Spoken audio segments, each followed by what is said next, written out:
When we brought in BYOD, it was a system change. It was a cultural change. It was big. We had a school and some very established teachers and very good teachers who thought that I was off my rocker. Then we talked to the students. We said, students, we're thinking of doing this. So of course a big cheer went out. They went nuts. There's a time and place for Twitter. There's a time and place for YouTube. There's a time and place for all these different things. What we're bringing it in for is for your learning. As some teachers say to me is, if you do leave and we're asked to change, then there will be a revolt.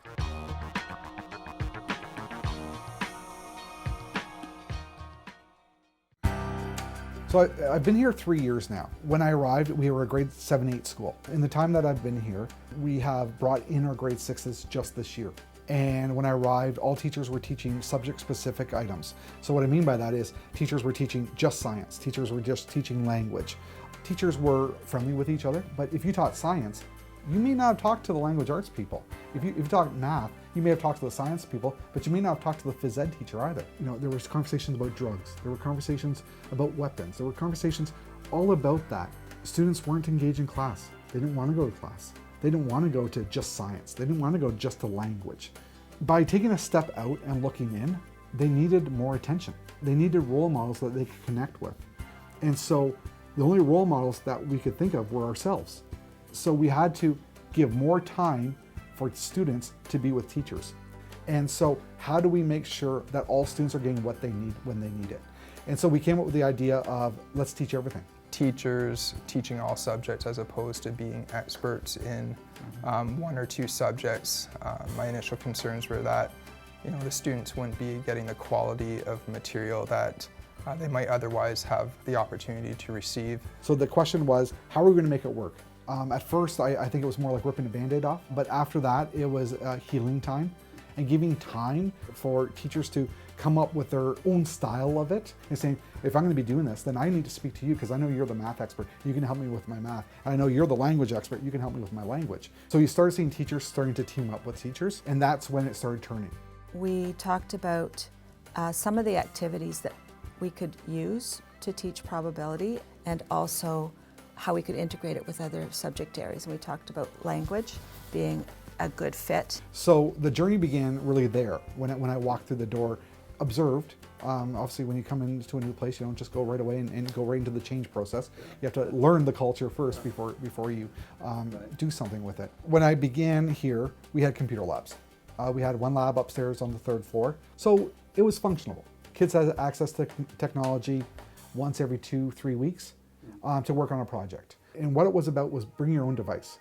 And this was a conference you went to? It was actually visiting Chris Kennedy in West Vancouver and touring the schools and getting time to sit down with their principals and Chris himself and talk about what have you seen with the change, what are some of the pitfalls if you do decide to implement it, and what are some of the benefits of implementing it.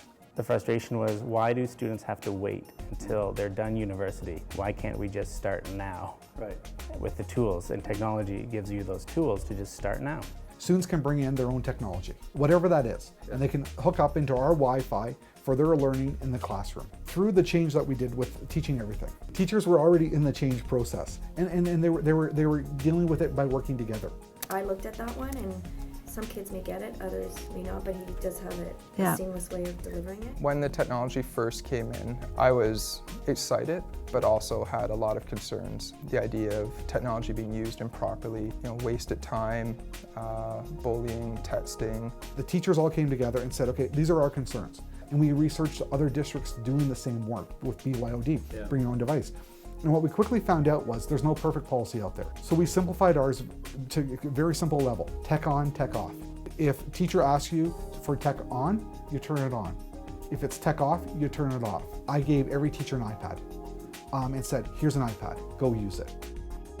Teachers started sharing apps that they were using to help build their programs. And you saw meetings starting to occur outside of the office. Once the change was brought with the Teach Everything, and then the iPads came in, you started hearing the laughter. You started seeing teachers say, oh yeah, I'm doing this. This is really cool. You got to try this. And so it was all about technology. But what it quickly shifted to was, how are we teaching them? Like all of a sudden, students are bringing in these own devices and they have something called Google. And all the answers in the world are on Google.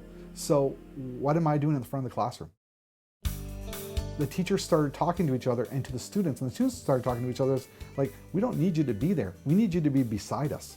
We need you to think about good ways to teach us and then use the technology as a tool. So students would now give ideas to the teachers, say, I really want to learn about this. Can we learn about this? And the teachers were saying, yeah, let's learn about that. So the teacher and the student all of a sudden became partners in the student learning. Well, being in teaching for almost 20 years, you think to yourself, is this going to replace teacher? You know, philosophically, I was thinking, where's this going to go? Yeah. And, you know, are we going to be putting ourselves out of a job? And the answer is obviously not. This only enhances my teaching every day. They're more willing to try things. They're more fearless. They want to try things out, see if it works, and if it doesn't, hey, guess what?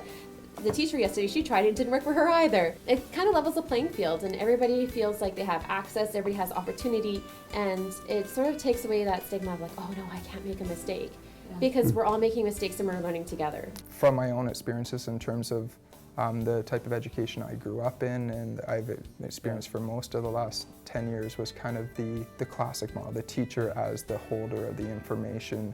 What it's become is more kind of the students and the teachers learning together. It's become that sort of process where you get to a point where the students are able to think and be creative. I don't know if it was possible before with just paper to collaborate with 25 different students in an hour.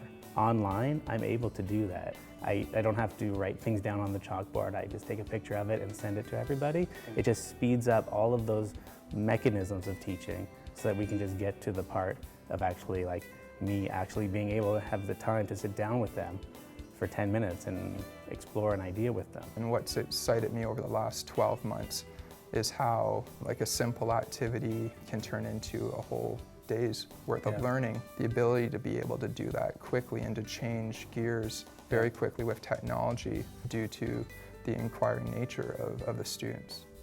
Now at first, the technology was out front.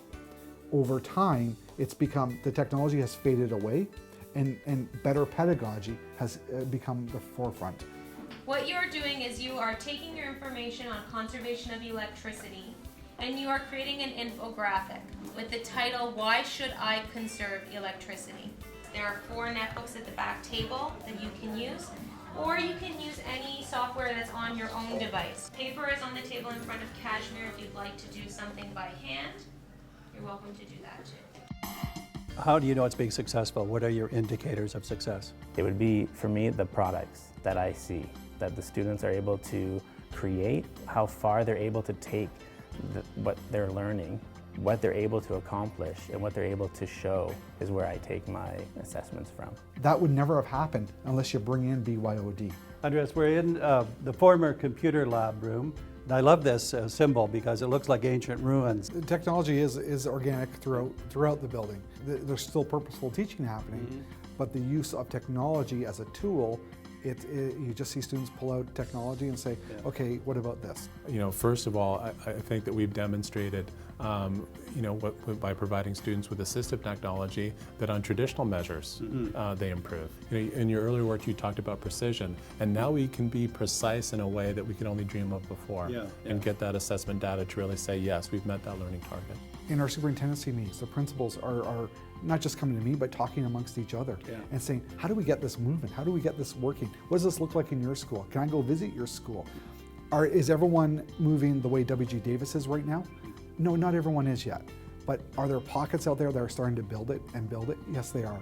So what we're starting to see is a grassroots movement moving up through the system. Actually, our next steps at the school is for me to take 2 steps back and let the teachers take 3 steps forward and start guiding it themselves, and me giving them the opportunity to do that. If we think about the relationships we build in our work, we build teams. And we build those teams so we can be more productive to get more things done. That's what they're doing in the classroom now. They're building teams. And those teams are helping build better education for the students.